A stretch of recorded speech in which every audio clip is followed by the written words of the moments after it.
This is lesson 7.2.1 from the Course 3 green textbook for the advanced class. This is what would normally have been taught on Thursday. Wednesday was going to be review, and this is for those who wish to get those new lessons and continue with what would have been taught so you don't fall behind had school been in session. So completely optional. This is not mandatory. Self-graded. If you would like any input, you can email me or message me on Remind, and I could respond to that as soon as I could. During the video, feel free to pause at any time. Once a question is posed, pause it, try to work it out yourself, and if you think you got it, go ahead and push play, check your answer. The more you pause it, the more you'll challenge yourself to try to work them out on your own before you see how these problems are worked out. So that's just my advice on how to approach these videos. Once the lesson is done, in case I forget, the follow-up independent practice is questions 37 through 42. That's the independent practice for 7.2.1. 7-32 to 7-42. Sorry, 37 to 42. Alright, so here we go. So on the first question, what is the equation for the line that has a y-intercept at 0, -3 and grows by 4? So pause it now if you want to try that equation yourself. But as you know, the m in the equation y equals mx plus b usually refers to the growth. So that would be that part of the equation. The b would be the y-intercept, and the y-intercept is where a line crosses the y-axis, and if this point 0, -3 is on the graph, then that would be where that line crosses the y-axis. Okay, so plugging these points in, you would have y equals the slope being 4x. -3 would be the y-intercept. We don't need to put 0 in there. We just call that y-coordinate at figure 0, the y-intercept. Okay, so your equation would be y equals 4x minus 3. Alright, so hopefully you got that one right. The next question is, what is the graph of the line at the right? Okay, so here's your line, there's your x-axis, there's your y-axis. Go ahead and pause if you want to try it yourself. So if you look at the line here, let me change this color to red. So if you look at the line here, you can see that that's where it crosses the y-axis. That would make the y-intercept 0, 2 would be where the y-intercept is. So your y-intercept would be 2, and that would be the b of the equation. Okay, then we look at the growth of this line. Okay, so when we go over one figure over, you can see that the growth is 1, 2, 3 down. Okay, this is called a growth triangle if you remember. We go over one figure, down 3.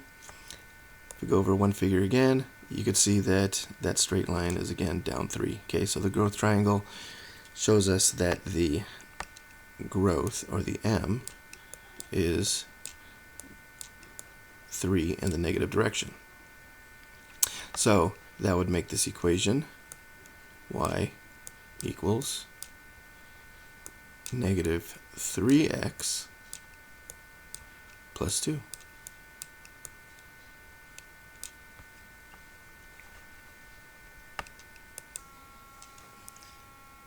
Alright, so hopefully you got that one right. We'll look at the next question down. If a line passes through the points 2, -4, and 5, 2, what is the equation? Alright, so one thing you know about growth, or what you know about the slope, is that there's a formula for it. Okay, because growth is usually the vertical and the horizontal change of a line. So the growth, which is also the slope, or the m of a line, is the second y-coordinate subtracted from the first y-coordinate in a pair of ordered pairs, and you would divide it by the second x-coordinate from the first x-coordinate. Okay, so in this case, 2, -4, 5, 2, this is the second y-coordinate. This is the first y-coordinate, is -4. So this would give us 2 minus -4. Sorry, that's not absolute value symbol. That's supposed to be a parenthesis. Over the second x-coordinate, which is 5, minus the first x-coordinate, which is 2. Alright, so 2 minus -4 would give us 6, and 5 minus 2 would give us 3, and 6 over 3 is 2. So that's one way to find the slope. What you could have done is kind of like a rudimentary way, and that is if you look at the graph, or you have a piece of graph paper handy, you look at the piece of graph paper and you plot 2, -4. So that would be, let me do it in green. So 2, -4, 2, 3, 4 would be here, and then 5, 2, if we graph it, would be here.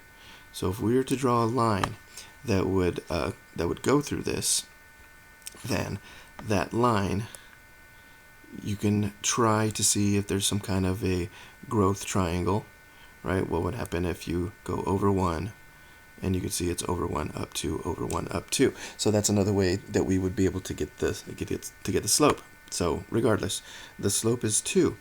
So once we have the slope, we can just sort of figure what the y-intercept, or what figure 0 is, by one way would be to make a input-output table. Okay, so if we have a bunch of x's and y's, we already know that the x-coordinate 2, -4 is on this line, and in order to find the y-intercept, we just need to know, well, 2 steps over, what would figure 0 be? And this is the y-intercept, right? Y-intercept has x coordinate as 0. So since we know that the slope is 2, we know that the next one over would be 2 more than -4, which would be -2, right? But in this case, in order to find figure 0, we have to go in the opposite direction, which means we're going -2. So figure 1 would be -6, and that would be 2 less would be figure 0. So that would be -8, because we're figuring growth in the opposite direction. Okay, so this would be your figure 0. So y-intercept is -8. So that would give us the equation y equals, our slope is 2, so that would give us 2x, and our y-intercept is -8, y equals 2x minus 8.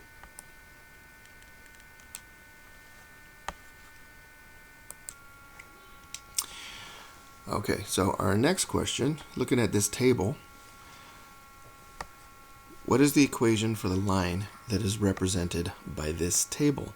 Well, go ahead and take a look at it, pause it, study it for a while. Okay, so when you're looking at growth, that's usually the easiest thing to see. Well, second easiest thing, we would see that this right here would be the figure 0, or that would be the y-intercept. Okay, but then we need to look at the growth. So from figure -3 to figure -2, those are sequential, so we can get the growth of 3. And then figure -2 to figure -1, those are also sequential, so we can see it also has a growth of 3. So the next one we look at is figure -1 to figure 0. So the jump from figure -1 to 0 has a growth of 2. And then the rest of them continue to have a growth of 3, a growth of 3, and they're all sequential. But this one inconsistent growth shows you that this is not a line. Okay, if you're still confused as to why it's not a line, and that would be because if you're making growth triangles and you have a growth of 3, and then another growth of 3, and then a growth of 2, it's not as high, and then the rest would be a growth of 3. Okay, you have a line that looks like this. It goes up, up, up, and then this way, and then up. And you can see that there's a little part that makes it not straight. So not a line is the answer. This one was a bit of a trick question. Okay, and that last question is asking, does the line 2x minus y equals 4 grow by 2 and pass through the point 5, 6? So it's asking us two things. Is this the growth or the slope, and is this a solution? So one thing we can check quickly would be just to plug in the x and the y to the equation. So, and remember that all a solution is it's a value that makes a sentence true. So 2 times x, substitute that in for 5, minus y, which is 6, and see if that equals 4. So 2 times 5 is 10, order of operations, minus 6 equals 4. Okay, and then 10 minus 6 is 4. 4 equals 4. So this is a true sentence. So that means that, yes, that is a solution, so that line goes through that point. And the second test was to see if the growth is 2. So in order to do that, we have to take this equation, which is in standard form, 2x minus y equals 4, and change it to y equals mx plus b format, which isolates the y. So first thing we need to do to isolate the y would be to subtract 2x from both sides. Okay, so this now gets rid of the x's on this side, giving us negative y equals negative 2x plus 4.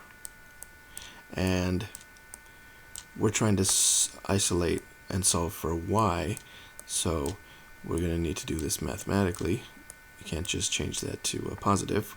We have to make it a negative by dividing each side by negative 1. That's one way. And that'll give us y equals positive 2x minus 4. Okay, so this will now show that our slope is 2. Alright, so it will grow by 2. So that checks it out. Okay, so the answer to this one is yes, and here's a little practice for changing from standard form, which is ax plus by equals c, to y equals mx plus b, or slope-intercept form.